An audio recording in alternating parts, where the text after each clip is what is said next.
Ok, listo. Ya armado lo que tiene que ver con la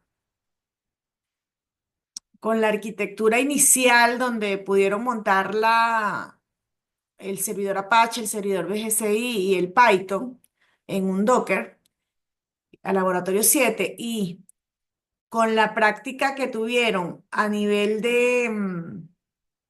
en paralelo de montar los requisitos, que es una entrega para el día de hoy, donde iban a montar la parte de los casos de uso y previamente a nivel de requisito lo que fue el enfoque general de un Product Vision a nivel de teoría, un Product Vision Board y, y sus características. Vamos hoy con lo que es el laboratorio número 9, el número 9 donde va a quedar el reto 10, ¿no? Que es hacer el despliegue darle la operatividad al despliegue en el torno Docker con un Docker Compose, pero haciendo la integración continua, agregando los elementos que vamos a ver hoy, que son em, todo lo que tiene que ver con el Django, que es un framework de desarrollo que tiene más foco en lo que es el back, ¿no? Corre más hacia el servidor, cuyo código, lenguaje está basado en Python, ¿no? Donde vamos a utilizar Python como lenguaje de programación, más otros elementos que hemos aprendido a nivel de lo que es el browser, la comunicación con el cliente, lo que es el HTML5, CSS5 y JavaScript. Y SQLite como base de datos, que es una base de datos que viene ligera y que viene con la instalación del Python. A ver, ¿quiénes han trabajado con Django o SQLite o tienen alguna noción de esto a nivel técnico?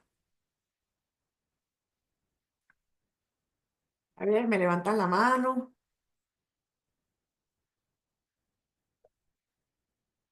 Listo. En teoría vieron parte ya estamos más en foco de la definición de requisitos, pero en práctica hemos visto como elementos que se asocian a la parte tecnológica, ¿no? Como las capas técnicas, ¿no? Desde que estamos en un servidor donde tenemos un sistema operativo tipo Windows o tipo Ubuntu, o capas intermedias a nivel de contenedores utilizando Docker. Vimos Docker como el manejo de contenedores para crear máquinas virtuales. Y adentro de ello, todo lo que es que, bueno, tenemos que instalar componentes técnicos para poder desarrollar, ¿no? Como fue el Python o el BCGI para lo que es la conexión HTTP, ¿no? Hoy vamos a hablar un poco de esa parte, de esa configuración de los ambientes, con una parte asociada a lo que son las prácticas organizacionales. El manejo de arquitectura debe ser escalable, ¿no? Es una de las principales características. Y aunque nosotros desarrollemos un software que tenga todas las características de rendimiento, hayamos evaluado todo lo que tiene que ver utilizando o apoyándonos en las DevTools, de que nuestra aplicación esté funcionando. Si tenemos una arquitectura que no soporta de manera idónea ese proyecto, ese código, esos programas, podemos tener problemas. Entonces, existen una cantidad de factores a nivel de hardware que deben estar en balance con el software y el crecimiento y la escalabilidad de nuestras aplicaciones web. Entonces podremos tener aplicaciones complejas como esta, por ejemplo. Fíjense que aquí tenemos una arquitectura utilizada en una prueba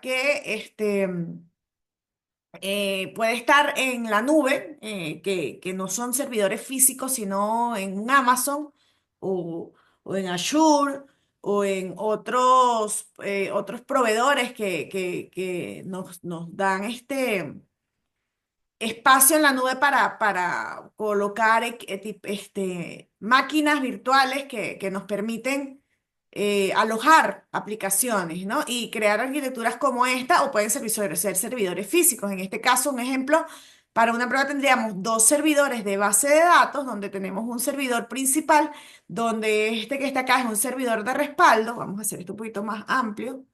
Y por otra parte teníamos cinco servidores de aplicación, donde teníamos un servidor maestro y con cinco servidores esclavos. Esto estaba configurado con JBoss, una red interna donde hay un balanceador físico. En Apache podemos hacer balanceo a través de la lógica de un servidor web para hacer balanceo lógico.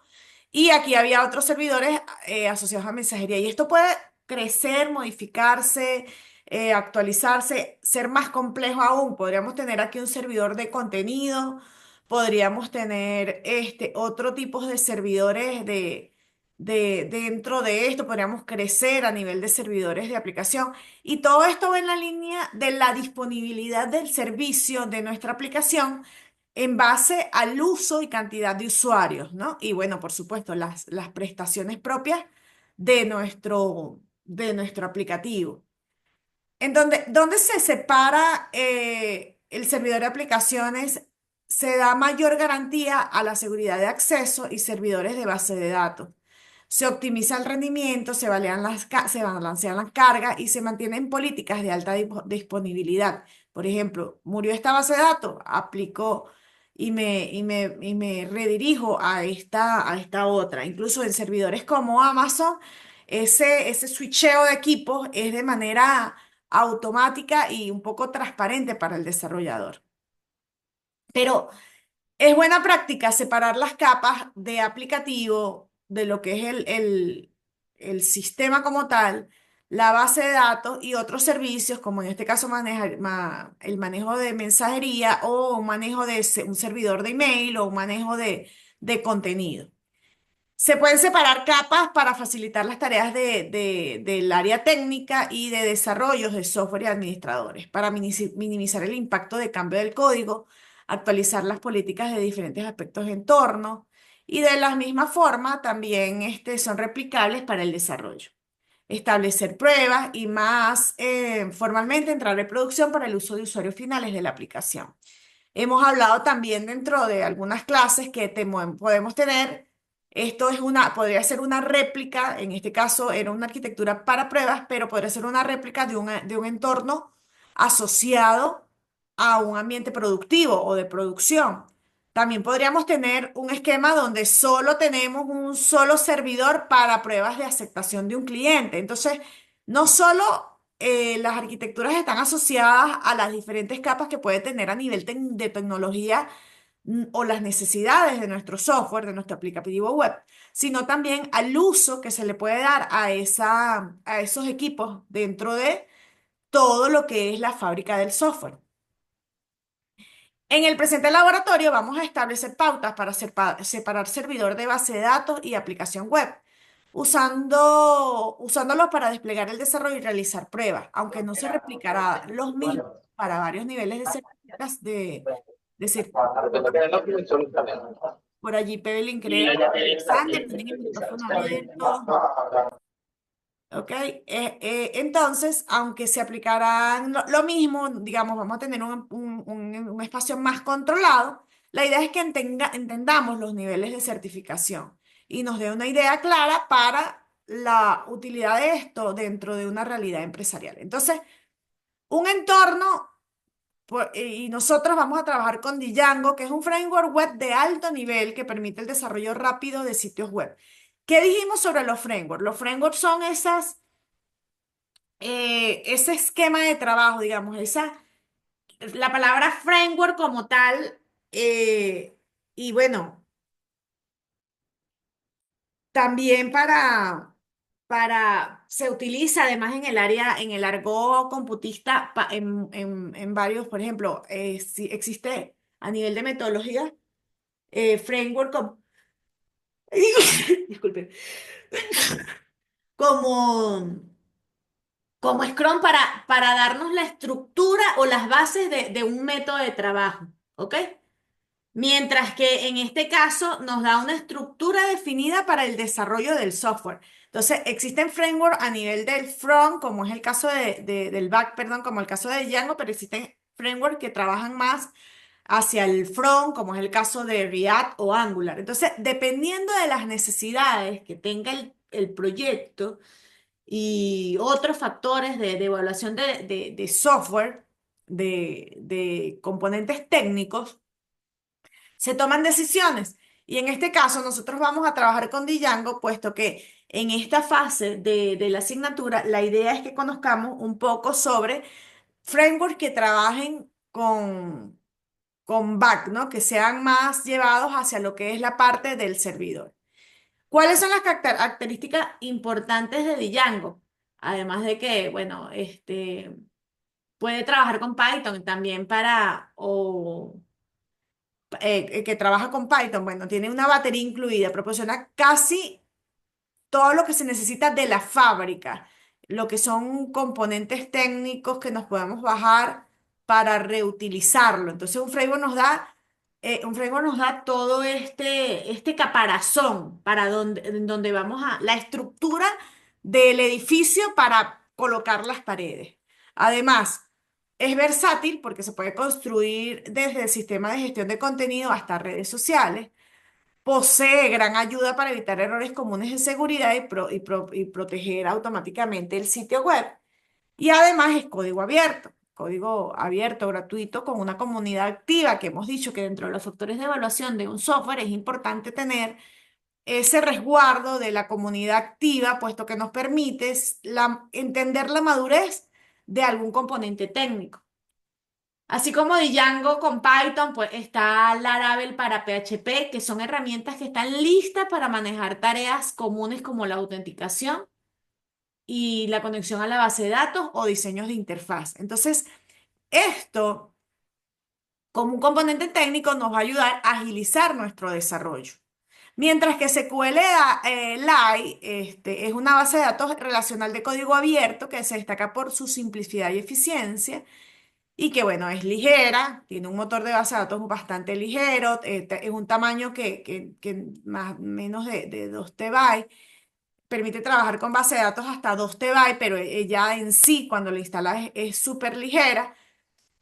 Claro, si nosotros necesitamos para un proyecto mucho más grande, entonces ya hay una evaluación con otro tipo de bases de datos, MySQL, Oracle, que soportan una mayor cantidad de espacio, de uso de espacio a través de esa base de datos, ¿no? Para nuestros datos. Además, es compatible para utilizar SQL. SQL es uno de los lenguajes más populares a nivel de lógicas del negocio a través de PL/SQL. Oracle, MySQL trabajan con SQL. Entonces, que aprendamos con SQL y algunos comandos de SQL también nos va a dar una fortaleza a nivel de nuestro aprendizaje. Y bueno, se usa para programaciones en escritorios móviles y web ligeros. Es bastante portable. Entonces, Django es un framework para desarrollar sitios web, mientras SQL es la base de datos una base de datos relacional, a diferencia de algunos otras como MongoDB, por ejemplo, que son no relacionales y nos va a permitir integrarse, que se integran directamente, nos permiten esa integración y ambos son herramientas poderosas para crear las páginas web. Entonces, ¿qué vamos a hacer en este laboratorio? En este laboratorio, recuerden que ya tenemos instalado el prerequisito del Visual Code y vamos a crear un environment para poder hacer, es importante que lo tengamos en cuenta, para poder hacer el desarrollo o iniciar nuestro proyecto en Visual Studio. Necesitamos crear un environment, él va creando como espacios para poder ir configurando nuestros diversos proyectos. Como prerequisito ya lo tenemos desde el laboratorio 5.6, el Visual Studio y el Ubuntu BSL 2. Además el BSL que nos permite hacer la conexión si estamos en Windows y el Ubuntu de la versión que estemos utilizando. Tenemos como prerequisito que lo vimos la vez pasada, el Docker Desktop y podemos tener el desktop instalado en nuestra máquina entonces para crear esas imágenes. Teníamos el Python y el pin instalado para todo lo que tiene que ver, sabíamos que era la versión 3, que podríamos verificar la versión utilizando este comando. Y además teníamos el pin para, bueno, para hacer instalaciones de los componentes, bajarnos componentes de Python. Habría que revisar que esto esté todo en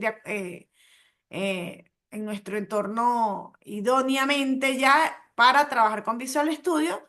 Y bueno, a nivel de Visual Studio también instalamos un plugin desde el Visual Studio que es para Python y crearemos entonces un contexto que nos va a permitir el entorno virtual donde vamos a ejecutar nuestro código.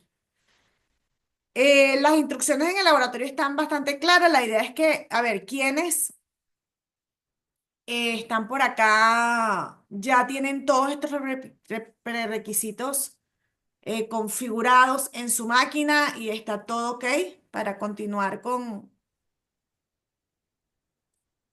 lo que viene dentro de los ejercicios y la práctica del día de hoy. Hasta aquí estamos alineados, ¿no? Todos tenemos esos componentes técnicos en nuestra máquina para nuestro proyecto, ¿cierto?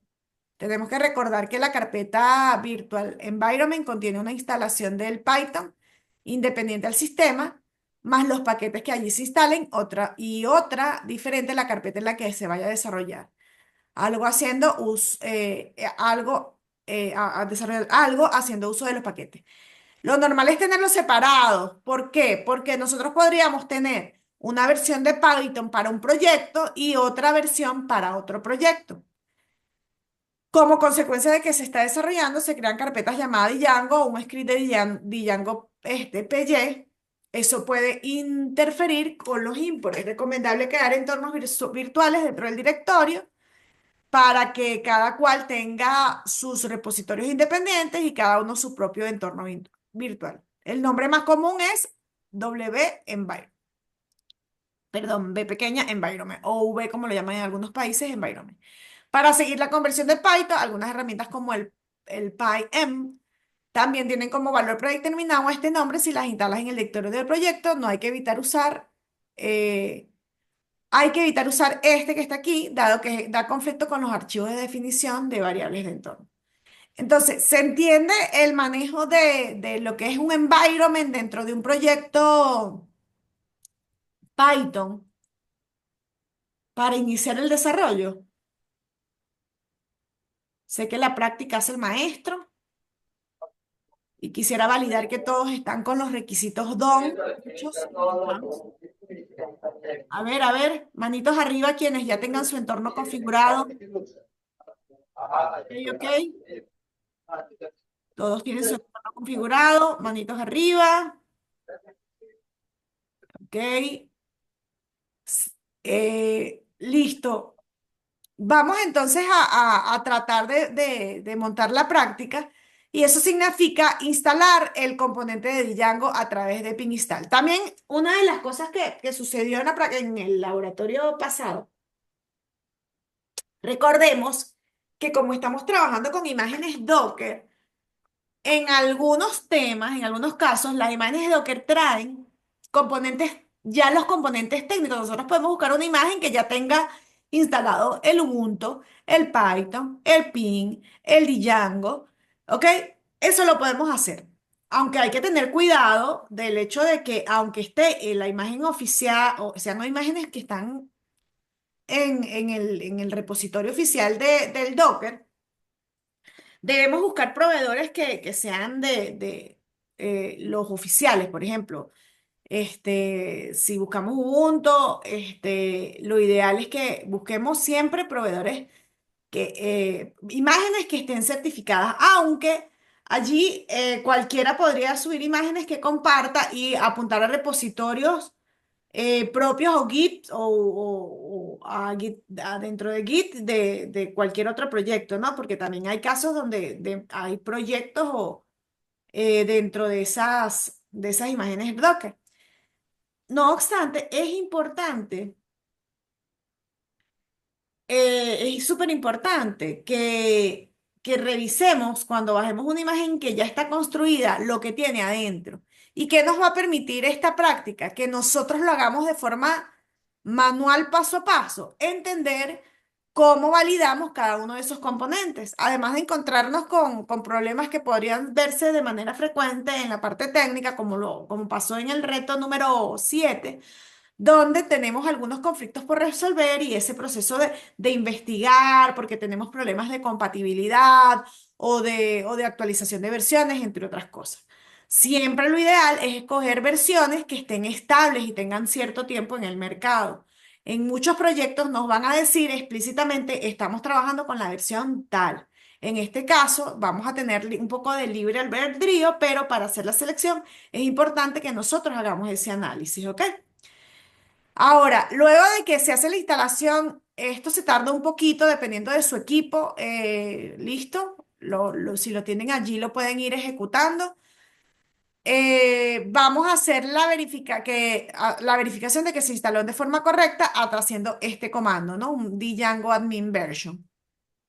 Luego de eso, vamos a crear un proyecto en Django a través de esta instrucción, ¿no? Django Admin Start Project, este es el nombre del proyecto. Fíjense que aquí, por ejemplo, en mi espacio, Betty Torres, yo igual utilicé este nombre, Config Project. Aquí están las instrucciones y en las imágenes está la traza del proceso que ejecuté para ello, ¿verdad?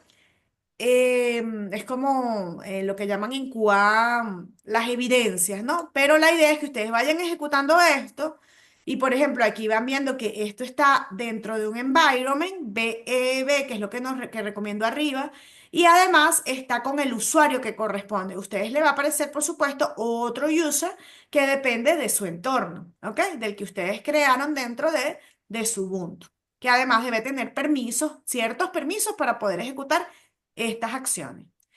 Es uno de los errores frecuentes. Igual aquí, un poco más abajo, tenemos un cuadrito donde los errores frecuentes cuando estén en este proceso.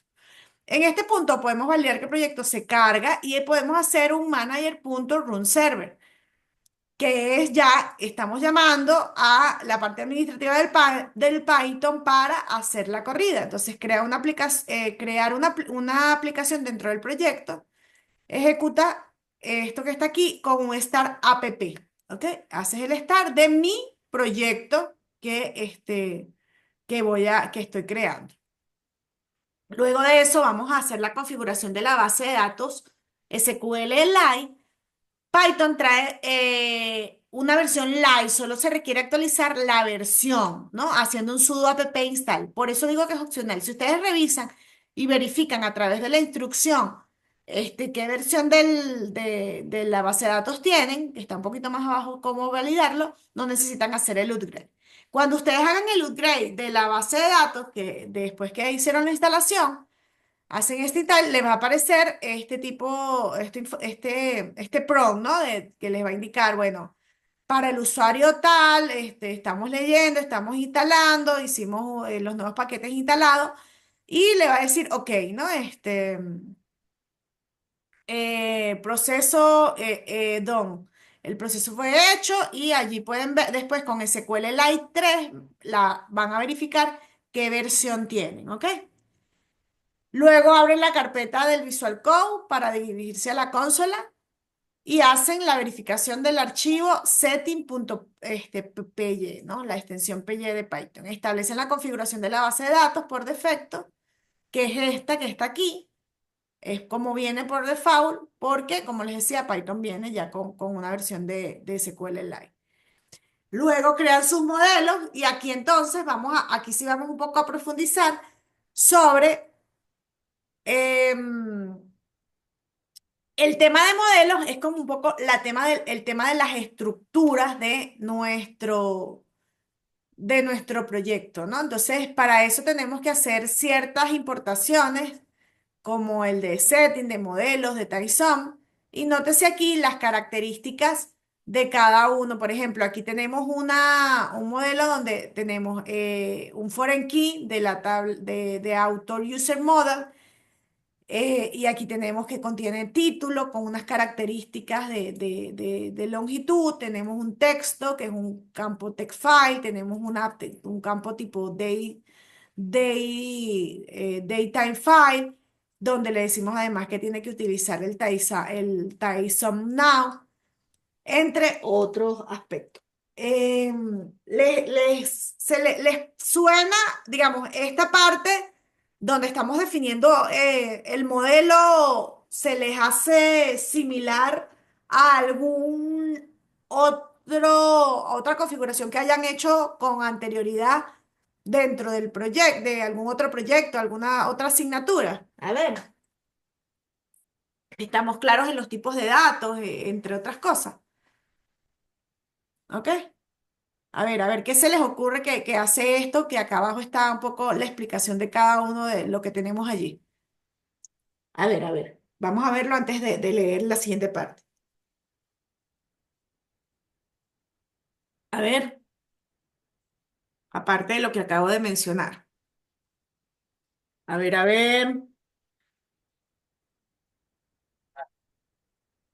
por allí alguien abrió el micrófono. Alexander.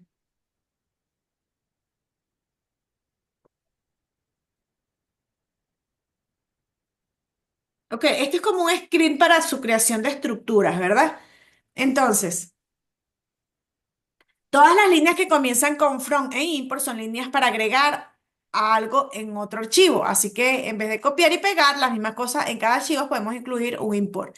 Eso nos permite como tener pedazos y hacer import de diferentes partes y reutilizarlos, ¿verdad?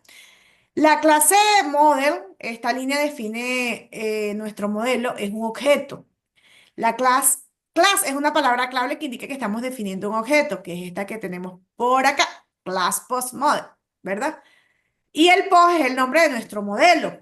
Podemos darle un nombre diferente, pero podemos evitar espacio, pero debemos evitar espacio en blanco, caracteres especiales, que son las reglas que generalmente tenemos para cualquier definición de estructura. Es importante como estándar iniciar con el nombre con una letra mayúscula y model.model significa que el post es un modelo de Django, así que Django sabe que debe guardarlo en la base de datos, ¿ok? Entonces, esto que está acá, él sabe. Y fíjense que además, cuando ustedes están haciendo la programación utilizando Visual Studio y tienen instalado el plugin, también el editor de texto la edición, el editor como tal, les va a colocar como unos colores que les van a permitir identificar ciertas cosas, ¿ven? Colocan un color diferente para lo que es el modelo, para lo que son las palabras clave, entre otras cosas, ¿ok? Además del autocomplete, está el autocomplete para algunos aspectos. Ahora definimos las propiedades de las que hablamos, el title, el text, el create day, el publish day, el autor. Para ello tenemos que definir el tipo de campo. Es texto, es un número, es una fecha. Y aquí entonces estaba lo que vimos arriba y lo que les decía, que bueno, ahí está claro que este es un char, este es un texto, es una fecha, un foreign key. Estamos todos claros que es una clave foránea que relaciona una cosa con la otra, ¿no? Digamos, para que pueda existir un libro, debemos tener el autor y hay una correlación allí, ¿no? Una dependencia. El método publish def significa que es una función o método y publish es el nombre del método. Puedo cambiar el nombre del método si quieres, la regla de nomenclatura. Y los métodos suelen devolver un return, que significa en inglés retornar, ¿no? Lo han visto en N cantidad de lenguajes que hemos visto hasta ahora. Y hay un ejemplo de esto en el método str. En este escenario, cuando ya vamos a str, obtenemos un objeto string con un título del post. Entonces, aquí por acá, fíjense que tienen un return donde aquí lo que debemos, esto es similar a que nosotros hiciéramos una clase en Java donde cada atributo lo vamos separando para devolver dentro de una clase completa, vamos separando cada atributo para devolver un solo campo. En este caso, el title, ¿ok? Entonces, fíjense que la sintaxis es bastante sencilla, no. al final, como les Está decía, subiendo todavía, yo compré tema ahí. de práctica. Y bueno, existen diferentes tipos de datos que son propios del SQL. Y aquí está el URL para identificar uno más complejo. Están como los más básicos. ¿Qué se les ocurre dentro digamos, de características, que yo sé que todavía no estamos pensando en diseño de datos a nivel del proyecto? Hablamos de que el proyecto es crear una pequeña social donde, por ejemplo, teníamos la parte de mensajes, del chateo, o teníamos la parte de crear el perfil. ¿Qué se les ocurre así como estructura, un campo que deberíamos tener definido, un atributo que deberíamos tener definido desde ya en ese proyecto, de estos tipos? ¿Una fecha o cuál podría ser un tipo fecha dentro de ese proyecto? A ver, que escriban por acá en el chat. A ver, dentro del proyecto de red social.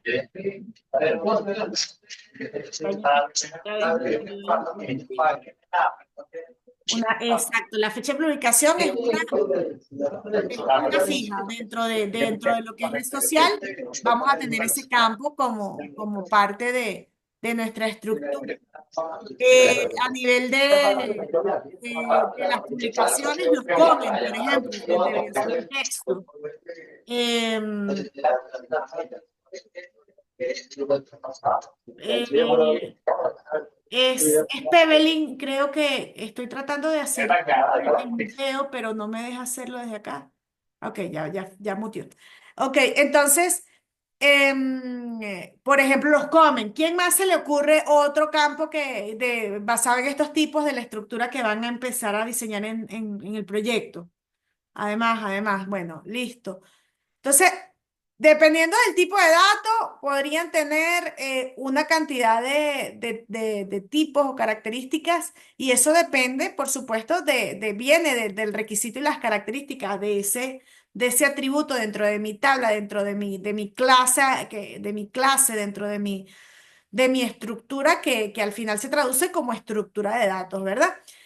Em, en este caso, Python trabaja con ciertos scripts para poder hacer lo que es la puesta a cero, la creación de estas estructuras. El main migration crea, pero no aplica las migraciones para todas las aplicaciones instaladas en tu proyecto, mientras el migrate con todas las migraciones que no han sido aplicadas. Django rastrea cuáles se aplican utilizando una tabla especial en su base de datos llamado Django Migration. Entonces, cuando nosotros vayamos a hacer el primer proyecto, digamos, vamos a montar el proyecto, vamos a tener que tener un archivito con los modelos definiendo estas estructuras en las cuales vamos a requerir hacer ciertos imports para poder hacer la definición de nuestros modelos y además entender cuáles son las características y los atributos de los elementos que queremos trabajar o con los que queremos interactuar dentro de nuestro aplicativo. Entonces, el Python, dentro de su estructura, nos va a ayudar a crear todo este esquema dentro de nuestra base de datos. Que hay que tener cuidado acá. Estos va definiendo nuestra estructura inicial y en algunos casos o en algunos proyectos nosotros podríamos tener script donde montamos data y script de puesta a cero donde está todo limpio. O de repente, por ejemplo, nosotros podríamos estar haciendo ciertas pruebas en lo que hablamos anterior, un entorno que está creado con una máquina en Docker para probar el sistema y luego cuando ya lo quiero llevar a producción para la presentación con nuestros stakeholders, con nuestras partes interesadas, necesito hacer una limpieza o puesta a cero para que cuando haga la presentación, o al contrario, montar una data dummy o una data tal vez con algún sentido no tan dummy. Aquí tengo otra anécdota dentro de mi carrera. Cuando en la presentación de tesis de la ingeniería, de repente estaba trabajando con una data para el ministerio Y bueno, llegué con una data así un poco genérica de usuario uno usuario 2. Entonces, siempre para una presentación, tal vez preparar una data de prueba de una de presentación podría ser más un Alexander, David, Freddy, Javier, Joinier, Luis, María, Maxi, Pevelin, Sofía. O sea, nombres que nos den algo de sustancia a la presentación y permitan al usuario ver algo mucho más útil, ¿no? O más asociado a lo funcional. Entonces, es importante considerar cuando nosotros hagamos la configuración de nuestros scripts que también vamos a tener ese tipo de configuración y tómenlo en consideración para las presentaciones del proyecto. Entonces, pero esto es lo básico, es como nuestra estructura inicial, nuestra definición de estructura básica, ¿ok? ¿Cómo crear vistas en rutas? Bueno, ahí luego tienes para cada, el view PY va creando funciones de vista y define las rutas en URLs PY. Puedes crear plantillas, además HTML, crea una carpeta de template de la raíz del proyecto, agrega tu plantilla HTML dentro de esta carpeta y luego puedes dockerizar la aplicación, que ya instalamos entonces el Python basado, aquí les remarco esto asociado a qué versión, porque depende también o está asociado a las dependencias. Cuando creas archivos, los componentes técnicos tienen dependencias a nivel de las versiones de nuestros componentes, ¿verdad? Entonces, por ejemplo, Python, si yo tengo Python 3.14, es compatible con Django 4.2.7, que ya habíamos hablado un poco de lo que es las máscaras de lo que tiene que ver con las versiones. Aplica para los software que utilizamos, como cuando nosotros desarrollamos software, donde un impacto grande, de repente el Python 2 al Python 3 termina siendo totalmente incompatible cuando usamos algún framework diferente, alguna versión del framework de Django diferente. En el 12 tenemos cambios particulares y en el 4 el último, la resolución de algunos bugs o algunos fix que son como parches a la versión, ¿no? Entonces, cambios a nivel del 12 y fix a nivel de este 4. El 3 es un cambio importante a nivel de versión. Entonces, es importante que esto sea compatible cuando escojamos la versión. Dockerizamos, recordemos que entonces tenemos el archivo TXT de los requirements, de los requisitos para hacer el ping de requirement TXT y luego utilizamos este comando para hacer el run de nuestro manage, lo que es el Python como tal. Entonces, podrían usarse para obtener el instalado un pin-free requirement SQL .txt. Él nos va a traer el que ya tenemos, ¿no? Pero este lo podemos configurar nosotros a nivel manual. La idea es que ustedes entiendan de dónde viene cada cosa. Además, recordemos que en el GitHub de Python tenemos tab disponible. Vamos a ver cómo aquí, dentro del Docker, hay, por ejemplo, imágenes que ya traen el Python instalado, pero que la idea es que nosotros hagamos la instalación y además aquí nos dicen cuáles son las versiones que están disponibles y que podemos bajarnos, digamos, porque, por ejemplo, si nosotros colocamos aquí una referencia dentro de nuestro, de nuestro Dockerfile de algo que no existe, por supuesto que nos va a dar error. Entonces, allí tenemos que ser cuidadosos. El Docker Compose, ya hemos trabajado con los Dockerfile y el Docker Compose lo que nos hace es una orquestación de varios, además que también nos permite establecer los puertos que necesitamos tener abiertos en base a cada servicio. Esto tenemos que ser cuidadosos de no estar abriendo puertos a diestra y siniestra, de bajarlos cuando aplica porque tiene que ver con la permisología y el acceso, ¿no? Entonces, además, y si por ejemplo nosotros tenemos un URL en el cual nosotros no exponemos el puerto, entonces nos va a dar error porque el puerto no se abrió a través del Docker. Para ejecutar el Docker Compose sabemos que, y lo hemos visto en clases anteriores y ya ustedes lo deben estar manejando con el Docker Compose Up, estamos subiendo esto, ¿verdad?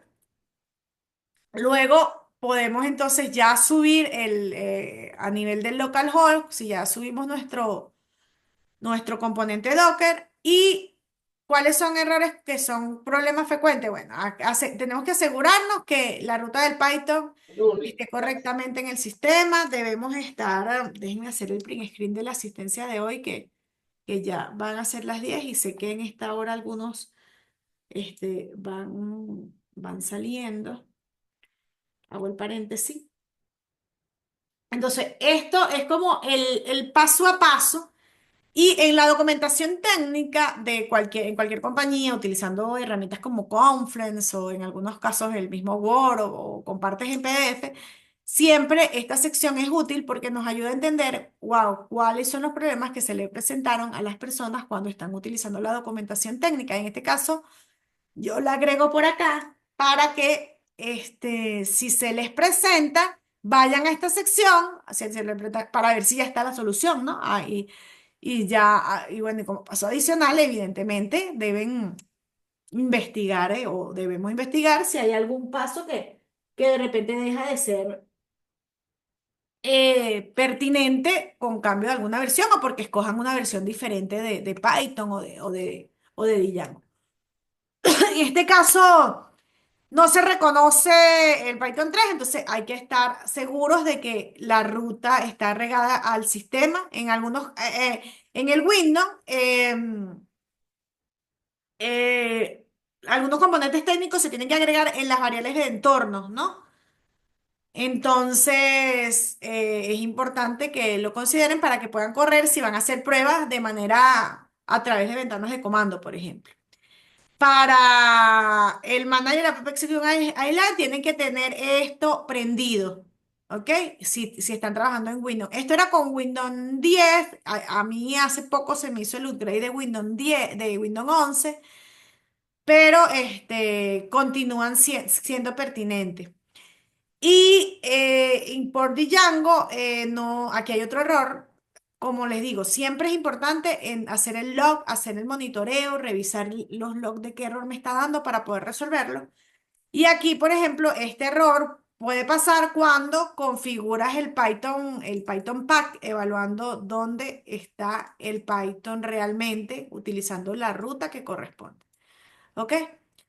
Y crea y activa el environment considerando el source y el bin active. Acuérdense que deben crear un environment para el desarrollo de Python pero a veces eso puede dar problemas porque no encuentra ciertas librerías o tienen incompatibilidad de que la montaron en un environment es entorno, o bajaron o hicieron un upgrade en su versión de su máquina, pero necesita trabajar su aplicativo con una versión anterior. Entonces allí es relevante que incluso pueden tener trabajando un proyecto en Python 2 y pueden estar trabajando en otro proyecto en Python 3 en una versión diferente del Python 3, ¿ok? Entonces es súper importante que cuando estén haciendo la definición estén bien ubicados en el environment que corresponde o que se seteen y se vayan a ese environment, ¿ok? Dudas hasta aquí sobre el tema de la configuración, aunque vuelvo y repito, hay imágenes que ya lo traen todo. La idea es que ustedes entiendan de dónde viene. Y en este paso importante, además, está lo que es la configuración de la definición de las estructuras dentro del Python, que tiene que ver con algo que ustedes van a tocar para poder hacer su diseño, que es la definición de sus modelos. ¿Ok?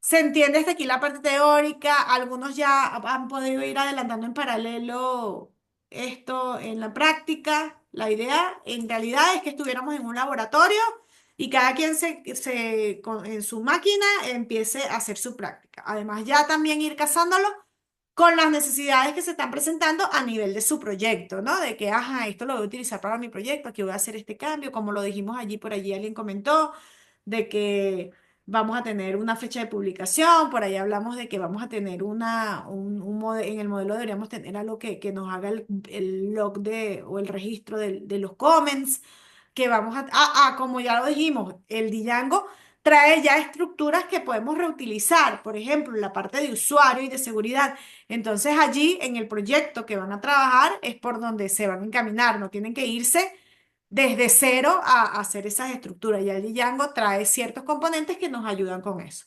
¿Ok? Entonces, claros hasta aquí, dudas, inquietudes, para continuar ya con la última parte del día de hoy, que es refrescar algo que hemos hablado en varias oportunidades, que tiene que ver con la parte del manejo de ramas, que es súper, súper importante, sobre todo ahorita que vamos a trabajar en grupo. Y que en varios retos anteriores, cuando he hecho el control de calidad, la verificación, la revisión, el quality ensure, las pruebas caja, pruebas caja, caja blanca, porque hay que revisar el código en Git, les he hecho varias observaciones. Estamos claros en las observaciones hasta la fecha y en esta parte continuamos, seguimos, sí, paramos. A ver, manitos arriba, todos ok, todos activos, todos alineados, todos claros hacia dónde vamos. Entendemos que esto lo que nos va a crear es la nueva capa que habíamos visto, de hecho, o habíamos paseado por ella, donde dentro de nuestro Python, que ya, ya actualicé la imagen un poquito, la mejoré, ¿verdad? Que estaba un poco la vez anterior. Dentro de nuestro Python, entonces ahora tenemos cajitas aquí que van a ser nuestros environments, donde vamos a por fin desarrollar. ¿Ok? Queda clarito esa parte, ¿no?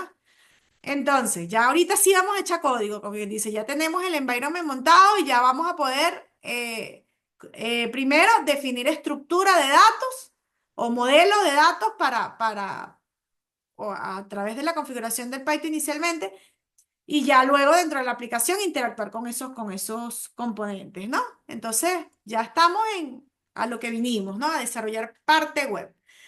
Entonces, ¿qué es importante como desarrolladores? Estos chicos se los voy a repetir una y muchas veces porque esto es el día a día en la parte laboral. No saben cuántos problemas nos ahorramos si tenemos claridad sobre el cómo hacer el manejo de ramas, ¿no? Y esto se los he escrito unas cuantas, algunos han tenido detallitos y ahora viene la parte más compleja porque ya vamos a empezar a trabajar en grupos.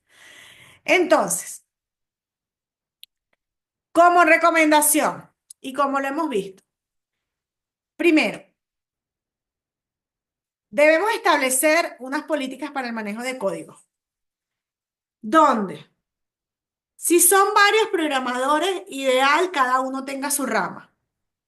¿Por qué? Porque aunque generalmente, y en mi experiencia con los grupos de desarrollo, hay como un encariñamiento con los módulos de desarrollo, entonces como que, bueno, Sofía va a tomar el módulo de comentario, entonces va a hacer el feature comments, ¿no? Mientras que María Paula va a tomar el módulo de seguridad, entonces el feature security. Generalmente una de las mejores prácticas es ponerlo en inglés, eso es algo que como que es estándar para que el código también sea portable y si hacemos proyectos internacionales es ideal. Aquí no hay restricciones al respecto, pero digamos, lo podríamos colocar en español, pero no, que si es bueno y hay que evitar, lo que sí es bueno es ser consistente. Si vamos a utilizar un módulo en español, todos en español. Si vamos a utilizar módulos en inglés, todos en inglés, digamos, no tener ese English Spanish que ya de hecho ya día a día hablamos así, pero es algo que nos lleva el entorno, pero a nivel de nuestro repositorio que esté bonito, organizadito a nivel de feature. Cuando es importante tener varias ramas por desarrolladores.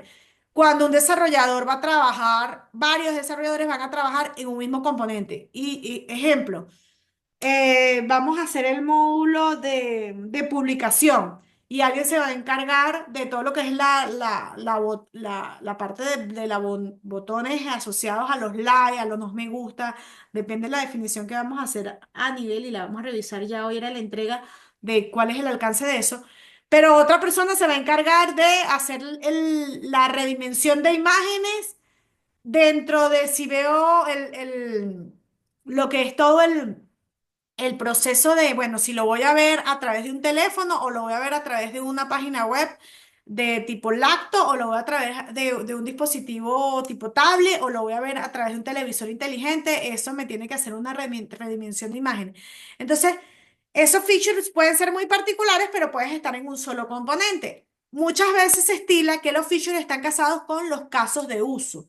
Entonces, este feature puede ser CU1 que es comments, y todas las cosas independientes que eso implica, ¿no? Que es el front-end, el back-end. Pueden ser ramas donde el desarrollador de back-end puede ser Alexander, que es el back, y Joiner se encarga del front. Entonces, por eso necesitamos una rama de desarrollador que luego integre en la rama del feature completo. Cuando ya eso está todo listo, integrado, tenemos entonces un entorno de desarrollo que está todo integrado, que es el que pasa a un release probado por QA. Y cuando ya QA certifica, porque pueden haberse ciertos pruebas unas pruebas de usuario o pruebas de QA y ahí haciendo feature y actualizaciones, ya eso entra a master para entrar a producción. ¿Se entiende este tema de manejo de ramas y que mi máster es donde debería estar mi última versión para las presentaciones con mis stakeholders, que en este caso son la profesora Paula y mi persona? ¿Se entiende por qué la necesidad y cuándo nace necesidad de crear ramas por desarrollador y cuando solamente tenemos una rama centralizada de todo desarrollo? Muy bien. Ok.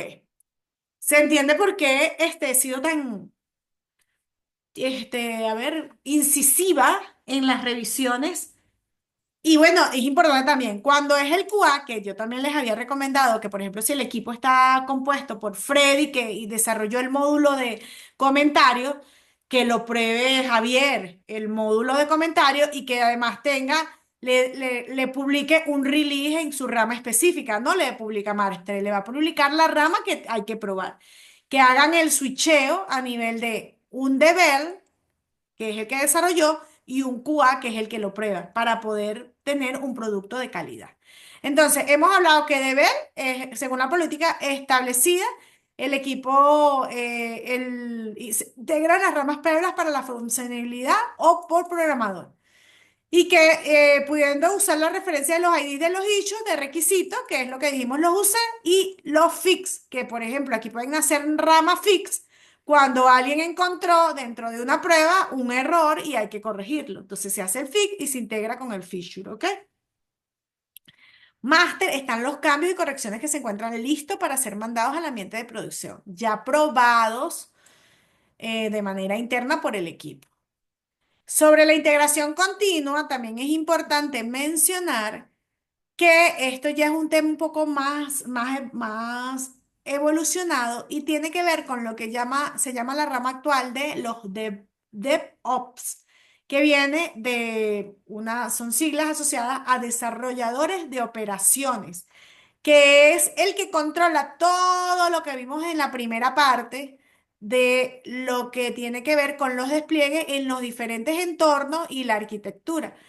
Arquitectura no a nivel de software, porque también tenemos arquitectos de software, sino arquitectura a nivel del hardware y de toda la estructura. Y donde hay ciertos estándares en base a las prestaciones. Si tenemos 1.000, 8.000, 10.000, 1 millón de usuarios, no va a ser, dependiendo de la cantidad del uso de ese aplicativo y los componentes técnicos, esas prestaciones van a variar y esos entornos. Entonces, ¿qué se hace? Un concepto que lo van a ver muchísimo a nivel ahorita empresarial y es donde es la tendencia del mercado. Integración continua, también denominado por sus siglas IC o Integration, CI en inglés, Continuing Integration, y también pues, lo van a ver casi que casado con otras siglas que son que son el deployment, deployment continuo o despliegue continuo. Entonces, es una práctica que nos requiere añadir frecuentemente nuevos códigos en un repositorio compartido para detectar errores a la brevedad posible. En ese sentido, se casa con lo que son los Git Action. En este caso, hay otras herramientas como Jenkins, que además se apoya en otras herramientas como el mismo Docker, el Cucumber, el Sonar, pero en este caso y en la práctica y en este nivel de aprendizaje vamos a trabajar con GitHub, que es la misma, el mismo URL que han estado trabajando para trabajar, para almacenar el repositorio de sus códigos, sus proyectos, y van a crear el proyecto allí. Que la creación de proyectos la vimos en la clase pasada, donde además íbamos a crear también el backlog, ¿no? Entonces, el GitHub Action ha creado el concepto de workflow, el cual es el encargado principal de todos nuestros procesos de pipeline. El pipeline, que en español es como la tubería, ¿no? Como el por donde pasa la tubería, es una serie de pasos que se dividen en un conjunto de instrucciones o procesos para realizarse de manera automática. Y esto va desde el despliegue de las versiones hasta las pruebas automatizadas, ¿ok? Las acciones de GitHub te permiten automatizar, personalizar, ejecutar flujos de trabajo del desarrollo de software. Entonces, si ustedes, por ejemplo, dentro de su configuración, tienen que cuando yo haga un checkout o un commit, se ejecuten ciertas pruebas o las que hacen ciertas pruebas, aquí se configura, ¿ok? A nivel más, menos abstracto, es como que si ustedes tuvieran ciertas acciones que se disparan como triggers en base de datos, ¿no? Como que si hago la inserción en una tabla de usuario, disparo una tabla de auditoría. Lo mismo sucede dentro de un pipeline. Si yo hago ciertas acciones o trato de hacer un despliegue, inmediatamente puedo disparar un flujo de pruebas. Pero es importante entender que los workflows tienen partes y sintaxis. Un workflow, que al final es un flujo que es un pipeline, se traduce, un pipeline puede tener varios workflows asociados. Tiene lo que son los jobs, los trabajos, los pasos y las acciones. En este ejemplo, por ejemplo, en este ejemplo, vemos donde hay un user, donde hay un checkout y se dispara un paso y luego se corre, está dentro del bill de un job y a su vez un on push, de hacer el push, y el nombre del workflow es un ejemplo, se llama Example Workflow. Entonces, cada cosa tiene un objetivo. El workflow, como hemos comentado anteriormente, es un procedimiento que es el automatizado, el cual se añade a un repositorio con el que se puede hacer el build, text, package, release, deploy o un proyecto dentro de GitHub. El job es un conjunto de pasos que se ejecutan en Runner, en nuestro proceso, y el step es una tarea individual que está dentro del job. Y el action son los comandos de ejecución del proceso dentro de esos steps para crear el job. Entonces, todo es como, tienes un evento que te dispara un job, el job está compuesto por pasos y a su vez por acciones. Dentro de eso tienes los root action y los log results.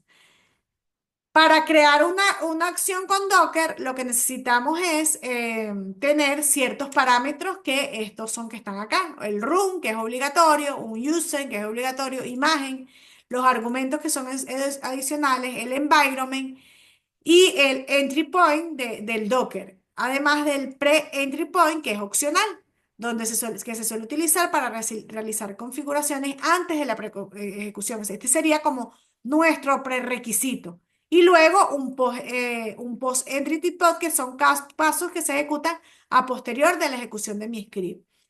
Por ejemplo, tenemos este action, bueno, ellos son extensión YML, los YML utilizan una sintaxis particular donde tienes un nombre, dos puntos, comilla, el valor. Y aquí, por ejemplo,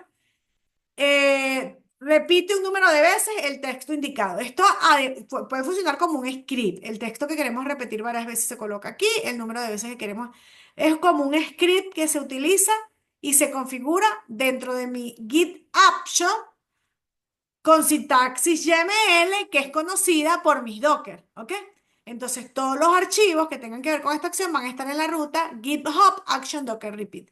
Esto lo van a poder ver dentro de su Vamos a ver aquí, dentro de sus proyectos ATI,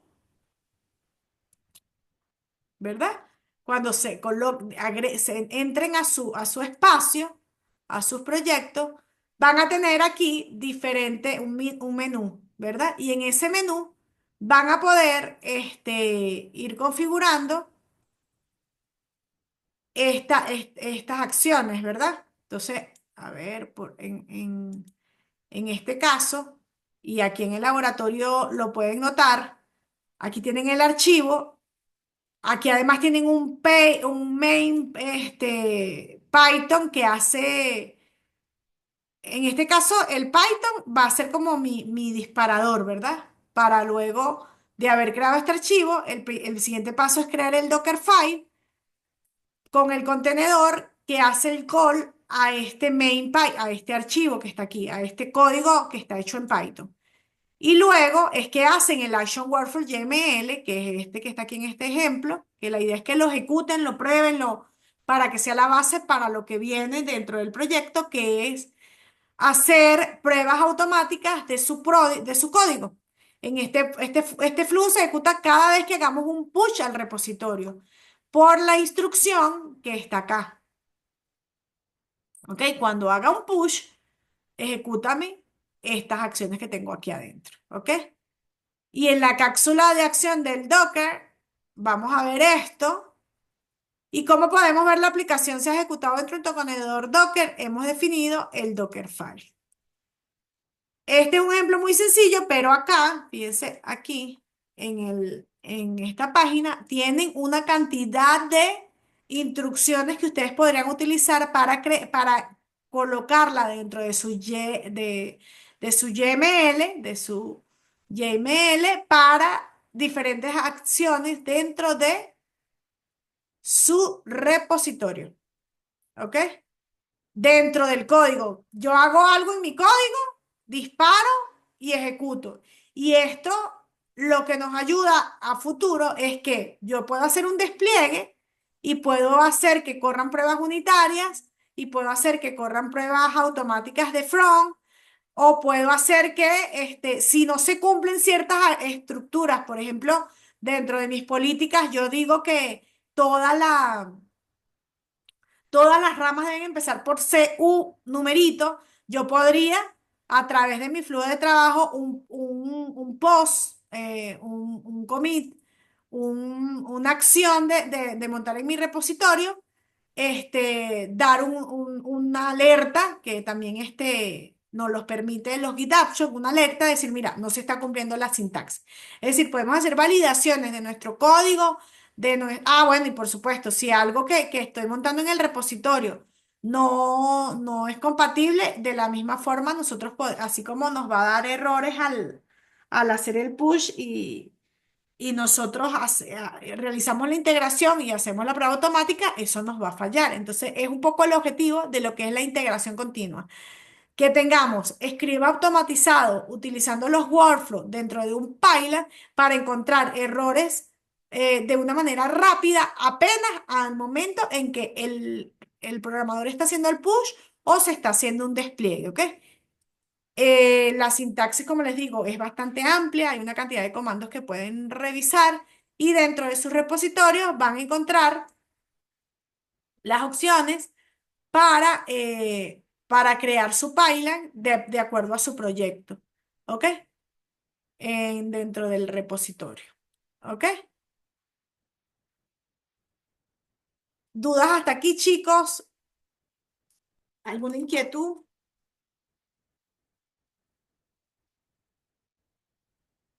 ¿Sí se entiende el objetivo de esta parte dentro del proyecto? Dentro de la tarea, por ahora, no van a hacer nada asociado a integración continua, pero sí deben crear el Docker ya con el Docker Compose y con todo lo que son los componentes del Python. ¿Ok?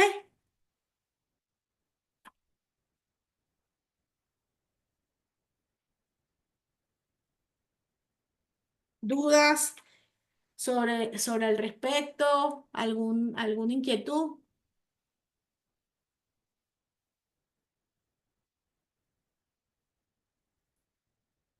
Listo, entonces, bueno, vamos entonces a la práctica y bueno, pero en próximas entregas, si hay una parte donde vamos a tener que configurar nuestros workflows aquí en el Git. Fíjense que esta es la parte donde lo haremos, pero lo veremos a profundidad cuando corresponda, que vamos a crear pequeñitas pruebas automáticas. Vamos a ver según los requisitos y cómo vayan es que vamos a lograr llegarle a las pruebas automatizadas según el tiempo que tengamos. Pero así como aquí tenemos el código, los issues y tenemos el historial de push request y tenemos los proyectos, vamos a asomarnos en algún momento en el GitHub a lo que son los actions para crear flujos o un pipeline, un workflow con diferentes acciones para nuestro repositorio y tratar de llevarnos eso dentro de la práctica. Dicho esto, chicos, bueno, entonces muchos éxitos con el proyecto. Espero estar entregando notas de los últimos de los últimos retos este fin de semana. Y ya arrancamos con la parte de desarrollo, que todo esté chévere y muchos éxitos, cerrando la rueda.